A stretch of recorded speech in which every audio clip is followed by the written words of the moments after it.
This second video in our series about living more independently is all about planning the move into your new home. If you're thinking about whether your current home is right for you and if moving could be an option, then first you might want to watch our video called Starting Your Independent Living Journey. Otherwise, let's talk about planning your move. So, you've thought about where and how you want to live. Now, you need to plan out how that will work in reality.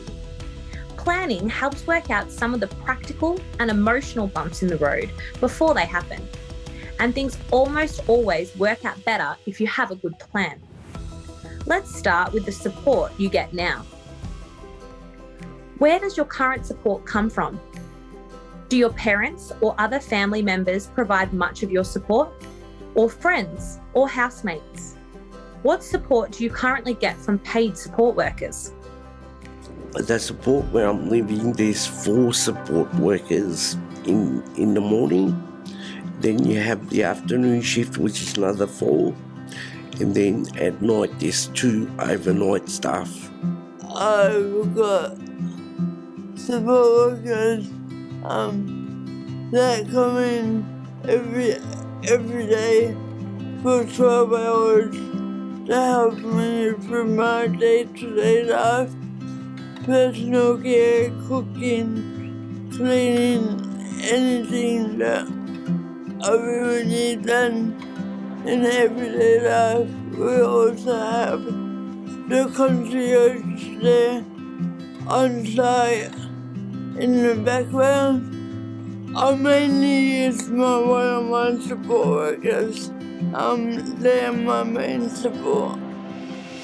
Caitlin has a great support team, and a really important part of that team, the leader of that team, is Ruby, who's our key worker or lead worker. Ruby's really Caitlin's personal assistant, so she's helping to organise Caitlin's appointments. She's helping Caitlin explore new things that she might like to go and do. So having a trusted team in place that can start to help her explore that is really important.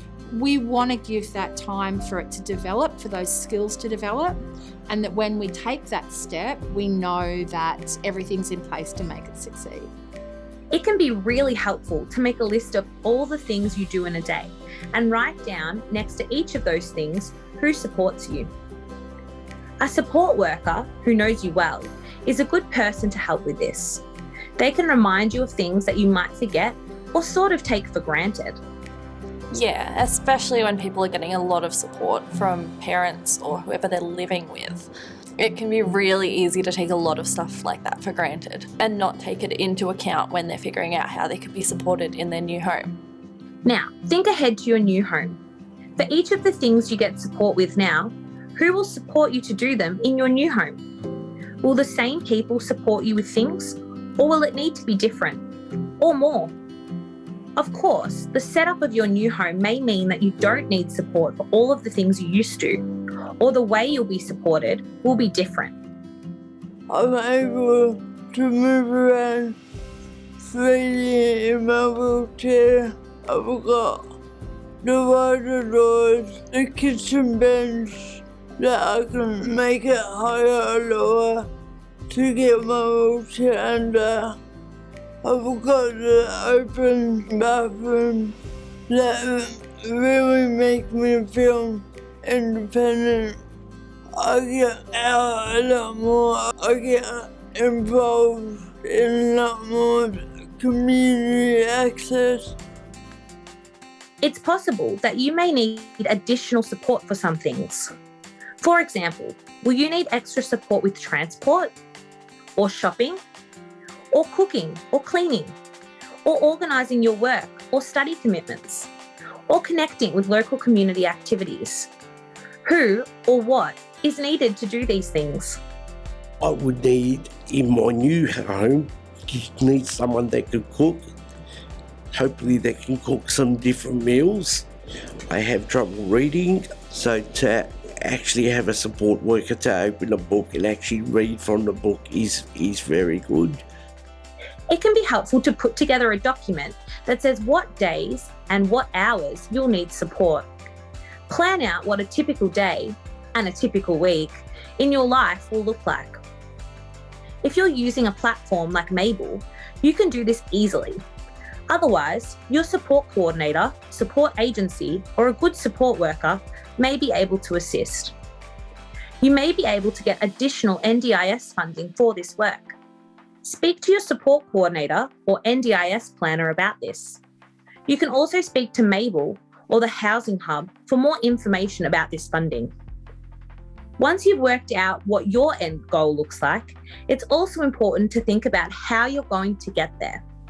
If you're going to need a new support team in your new home, then if possible, get to know them before you move. Let them get to know you and your needs too, because that'll help you settle into your new home way easier. Of course, the right home and support setup will allow you to do more things for yourself, which means that as you get to know your new home and the surrounding area, your needs for support will come down. What sorts of things do you want to be able to do yourself?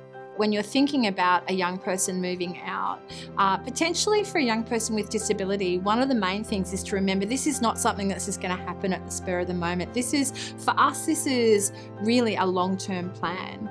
And it's something, like I said, Caitlin's been talking about for a long time, but probably the next 2 years is where we're really going to knuckle down and start to get those skills. As you've just heard, sometimes you might need to learn how to do things for yourself and practice them before you'll be able to do them without support. The NDIS calls this capacity building and may provide funding in your plan to develop these new skills you'll need. Speak to your support coordinator or NDIS planner. Are there any skills you'll need in your new home that you can practice before you move? For instance, if you are living in a group home, you might not have had to buy groceries or pay rent and household bills.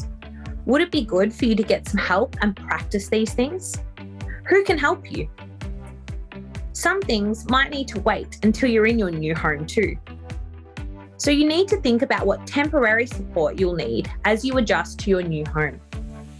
Work out who in your support network can play parts in your journey to independence. Your family and friends might be the right people to support you with some things, but you might need extra paid support with others. Who are the people in your support network who can work out some of the potential issues and risks with you without stopping your plans or hurting your confidence? Caitlin's sister is a great champion of how Caitlin wants to live and how Caitlin wants to look and her right to be as different as she wants to be. Ruby brings that understanding of Caitlin's real skills and a real respect for what Caitlin can do that sometimes will get lost in a family dynamic. And we also have a support worker who used to work with us, who's now doing different things, who will often just come in and we'll come back and have a chat and talk about what's going on, and she might have some suggestions. So I think if you're thinking about going and preparing for this process, having that little circle of support is really important because at the end of the day, you want to help the person in the middle make good decisions, and that sort of comes from having lots of different people. No matter how good you're planning, there are things that probably won't go to plan at times. Something might be harder to learn than you expected. You might get sick. A support worker might not turn up as planned.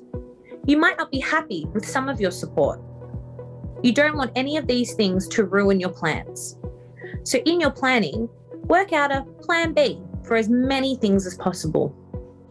I've lost a lot of my physical independence because of COVID, and my independence level are not as good as what they can be. But in other ways of being independent, I've now got 2 jobs. I get out a lot more, I get involved in a lot more community access, where before I didn't want to leave my home. I think definitely helping somebody build their confidence for the first time after they're changing their living situation to live more independently is a huge thing. I had one woman who was convinced, and she told me for weeks, that she would not be able to do her own washing because she didn't even have a washing machine in her apartment, and her family members were still doing all of that for her. So we ended up sorting out a washing machine. And now she's like, no, it's easy, I don't even need your help with it. So I think definitely working as a support worker allows me to discuss with my clients what's realistically possible in their futures. If some people have just a vision of this is all I can do and this is all I'm able to manage, but like I do have the relevant experience and background to say, I think you're selling yourself a bit short there.